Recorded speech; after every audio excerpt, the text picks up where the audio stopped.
Air India Boeing 787 12 June 2025।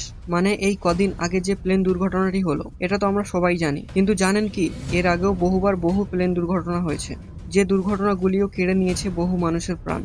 আজ 12 June 2025-এর কথা বলবো না, বলবো 1996 সালের একটি মর্মান্তিক প্লেন দুর্ঘটনার কথা, যে দুর্ঘটনাটিও কেড়ে নিয়েছিল অসংখ্য নিরীহ মানুষের প্রাণ। সালটি ছিল 1996। 12 নভেম্বর ভারতের হরিয়ানা চরখি দাদরির কাছে সৌদি এয়ারলাইন্স এবং কাজাখস্তান এয়ারলাইন্স দুটি বিমানের মধ্যে মাঝ আকাশে সংঘর্ষ হয়। আপনি হয়তো জানবেন যে প্রতিটি বিমানের ট্র্যাক আলাদা হয়, মানে প্রতিটি বিমান মাঝ আকাশে চলার সময় একে অপরের মধ্যে নির্দিষ্ট দূরত্ব বজায় রাখে। সে দূরত্ব একটু আদ্র নয়, প্রায় 1000 ফুট থেকে 300 মিটারের দূরত্ব বজায় রাখে। তাহলে এমন কি হয়েছিল সেদিন যে দুটি বিমানের মধ্যে মাঝ আকাশে সংঘর্ষ হয়েছিল? দুর্ঘটনার কারণ হিসাবে জানা যায় কাজাখস্তান এয়ারলাইন্সের বিমানটি অবতরণের জন্য ভুল উচ্চতায় ছিল, আর সৌদি এয়ারলাইন্সের বিমানটি একই সময় একই পথে উড্ডয়ন করছিল। আরও জানা যায় যে দুটি বিমানের মধ্যে যোগাযোগের ত্রুটি ছিল, বিমান দুটিকে ট্র্যাক করার জন্য ব্যবহৃত রাডারটিও ত্রুটিপূর্ণ ছিল।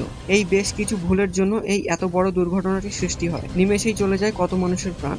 এই দুর্ঘটনায় প্রায় উভয় বিমানে 349 জন যাত্রীর মর্মান্তিক মৃত্যু হয়, যা এটিকে ইতিহাসের সবথেকে মারাত্মক মধ্য আকাশ সংঘর্ষে পরিণত করে।